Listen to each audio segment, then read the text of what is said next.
주간 꿀에 바르셀로나가 또 승리를 거뒀습니다. 6연승이에요. 엘 클라시코에서 대승을 거두더니 카탈루냐 더비에서도 3대1로 승리를 거뒀습니다. 바르셀로나는 승승장구하고 있는 모습입니다. 다만 카탈루냐 더비 후반전은 너무 아쉬웠어요. 사실 제가 아틀레티코 마드리드 경기 해설한 다음에 카탈루냐 더비 전반전을 놓쳤거든요. 전반전에만 3골이 터졌더라고요. 후반전만 봤습니다. 근데 후반전에는 에스파뇰이 한 골을 넣었어요. 바르셀로나의 경기력은 만족할 수준이 아니었죠.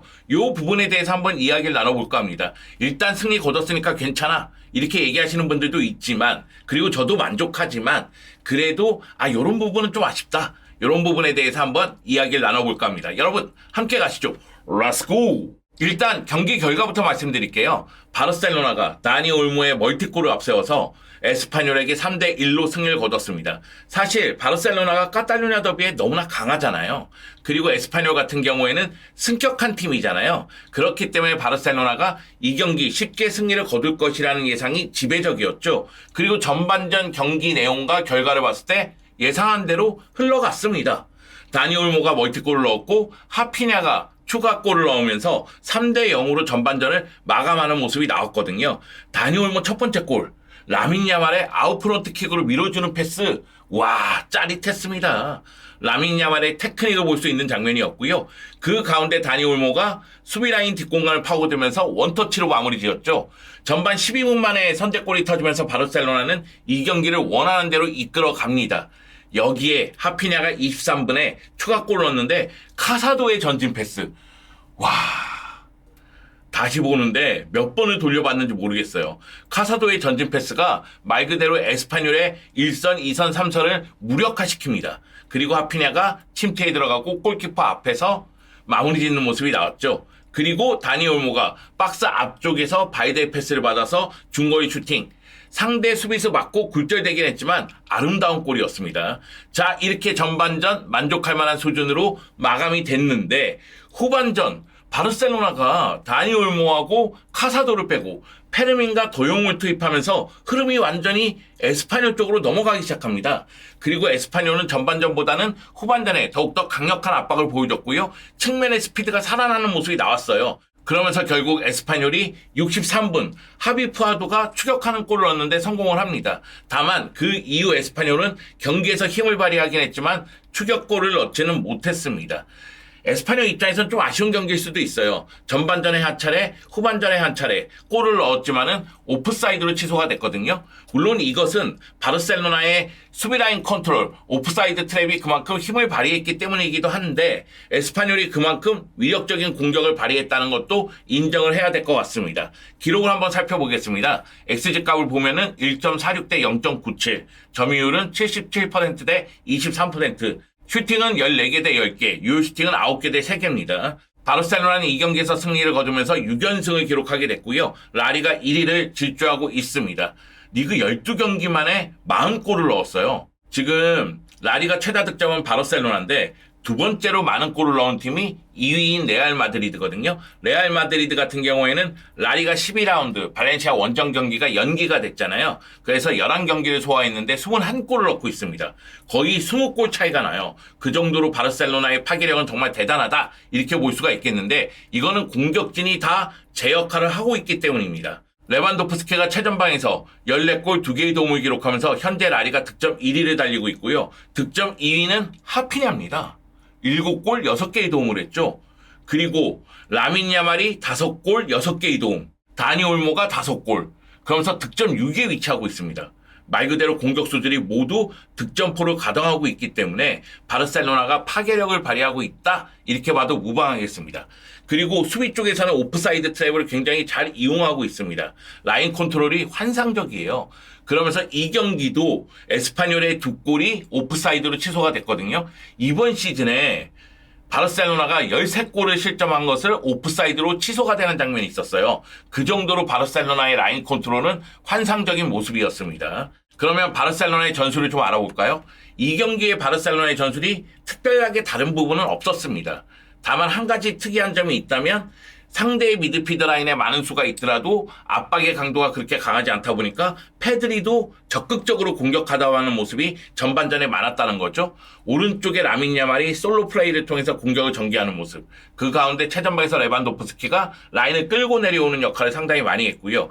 다니 올모가 오른쪽 하프 스페이스로 들어가면서 득점포를 가동했고, 하피냐가 왼쪽 하프 스페이스를 움직이면서 하프 스페이스 공략에 신경을 썼습니다. 그리고 바이데가 위로 올라와서 측면 공격을 주도했죠. 그 가운데 페드리가 올라오면서 공격 지원을 하는 모습이었고요. 반면에 카사도는 포백 앞쪽에 위치하면서 수비를 보호하고자 노력을 했습니다. 바르셀로나는 말씀드렸듯이 공격수들이 워낙에 제 역할을 하고 있습니다. 이 경기에서 레반도프스키가 공격 포인트가 없었지만은 하피냐는 한 골, 다니 올모는 2골, 라민 야말은 도움 하나를 기록했습니다. 사실 하피냐, 레반도프스키, 라민 야말은 확실한 주전으로 봤을 때 공격형 미드필더로 누가 뛰어야 되느냐, 페드리가 뛰어야 되느냐, 가비가 뛰어야 되느냐, 페르민이 뛰어야 되느냐, 파블로 토레가 뛰어야 되느냐, 다니 올모가 뛰어야 되느냐, 여러 가지 의견이 있는데 역시 다니 올모 같아요. 다니 올모가 직접적으로 박스 안쪽으로 들어가면서 타격을 너무나 잘해줍니다. 그러다 보니까 레반도프스키, 하피냐, 다니 올모, 라민 야말, 이거는 피할 데가 없어. 이 공격은 피할 수가 없어요. 그 정도로 위력을 발휘하는 모습이 나왔고요. 이 경기 3차에 페드리하고 카사도가 위치했는데 페드리는 역시 페드리입니다. 근데 카사도 볼매야. 보면 볼수록 잘해. 이 경기에서 환상적인 도움. 와.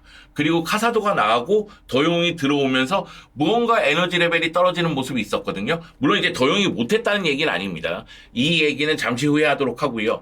일단은 카사도의 활약이 눈부셨다. 이 얘기를 드리고 싶고, 엑토로포트가 선발 출전하면서 쿤데가 휴식을 취했지만은 엑토로포트가 많이 지쳐 보이기도 하더라고요. 그러면서 쿤데가 후반전에 교체 출전하는 모습이 있었습니다. 바르셀로나는 이 경기 전반전 레반도프스키가 라인을 끌어내렸을 때 하피냐하고 다니 올모가 뒷공간으로 들어가는 모습이 굉장히 인상적이었고요. 그리고 수비에서 공격으로 전환되는 속도가 굉장히 빠른 모습을 보여줬습니다. 여기다가 라민 야말이 측면 쪽에서 중앙으로 들어오면서 위력적인 슈팅도 보여줬고요. 전체적으로 봤을 때 전반전은 매우 만족스러운 경기였다. 이렇게 말씀드릴 수가 있습니다. 그런데 후반전은 그럴까요? 후반전은 그렇지 않습니다. 후반전 말씀드렸다시피 다니 올모와 카사도가 나오고 페르민과 더용이 들어가면서 뭔가 에너지 레벨이 뚝 떨어지는 모습이 있었어요. 물론 이 경기 후반전은 이해가 됩니다. 왜냐면은 주중에 즈베즈다하고 챔피언스리그 경기가 있기 때문에 로테이션을 돌릴 수밖에 없었고요.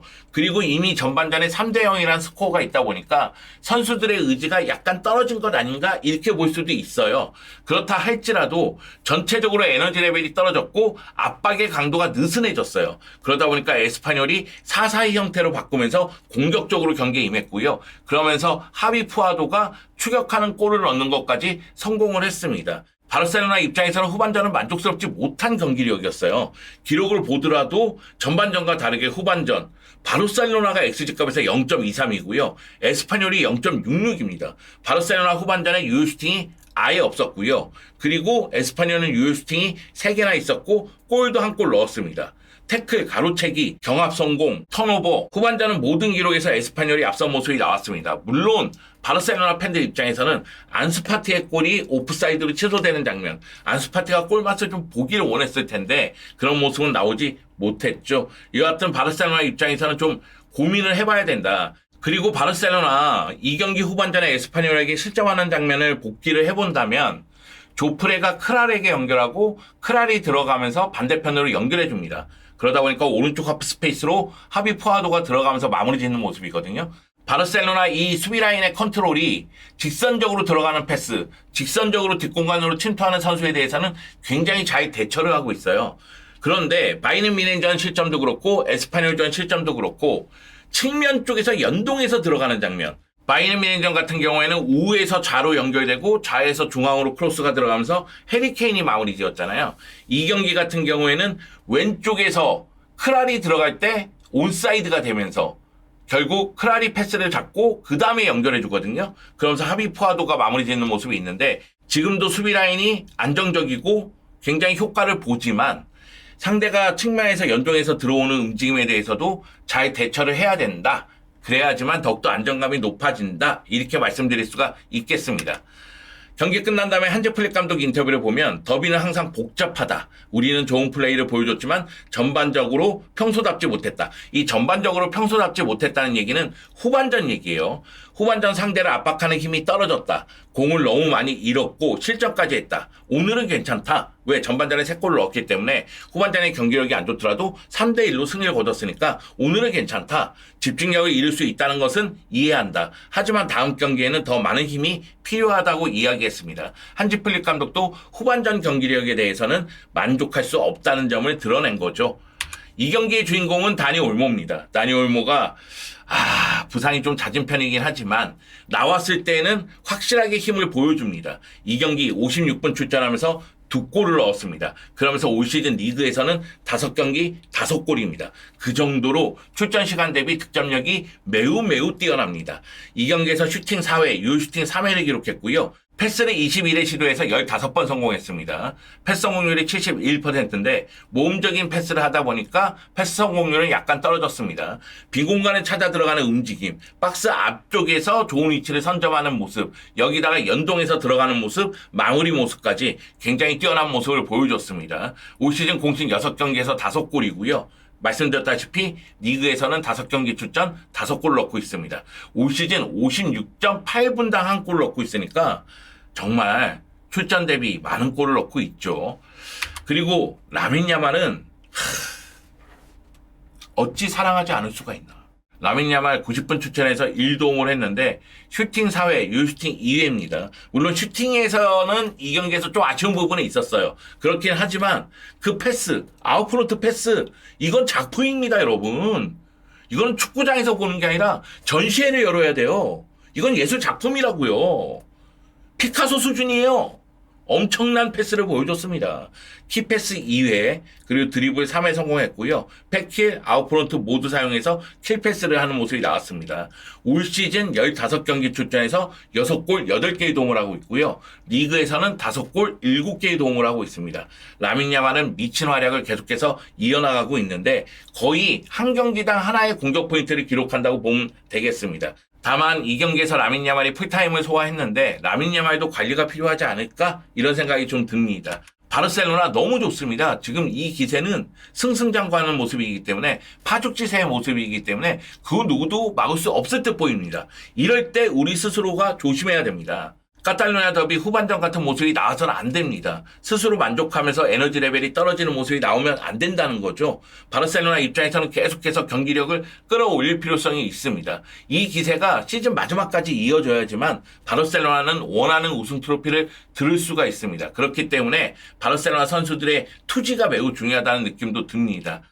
지금 너무 잘하고 있는데 지금 연승인데 어떻게 해서든 꼬투리 잡아서 또영주가 비판하는구나 이렇게 보시는 분들도 있을 것 같아요. 그런데 달리는 말에 채찍질을 가해서 더욱더 빠르게 더욱더 강렬하게 앞으로 전진해야 되지 않겠습니까? 실수 없는 모습이 나왔으면 좋겠고요. 바르셀로나가 계속해서 연승 가도를 달렸으면 좋겠습니다. 계속해서 웃으며 만나자고요. 우리 웃으면서 만나요.